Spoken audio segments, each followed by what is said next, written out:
Ну да, я уже забыла с утра. Здорово. Такие тепленькие. Да нагрелась Она уже. матюкалась, что я замерзла. Ну. Говорю, задолбала, я теплую кофту одела. Маша, Снимай, специально для будет тебя жарко, лебедя. блин. Лебедя для тебя специально Заказали. Привязали, блин. Привязали. Замерзла? Ну, чуть-чуть, да. Я тут стояла, была так, как Женя одета, то подмерзла.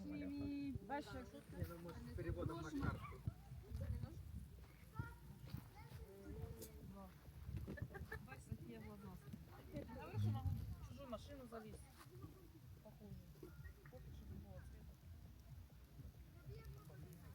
Вообще не купляю в ситуацию. Хотела себе новые очки купить. Я охренела. Полным ходом идет подготовка к 8 марта. Да, Евгений? Да, это солнечный, обычный. Прямая. Оба. Я ж не вижу далеко. Я когда телевизор смотрю, одеваю очки, когда едем, тоже одеваю. Я не вижу далеко. Шашлычок.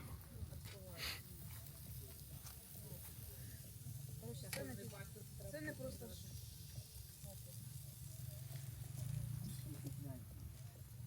Ну, конечно, на двух машинах они пешком ходят, блин.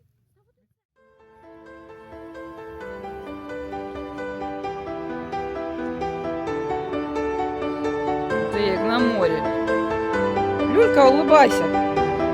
Я тебя вижу. Ну ты куда убежал, бля? Похер, блин. Ты ускакал. Ну.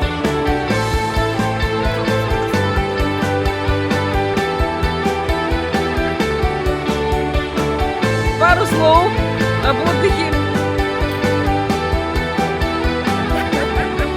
Wszystko dobrze, да?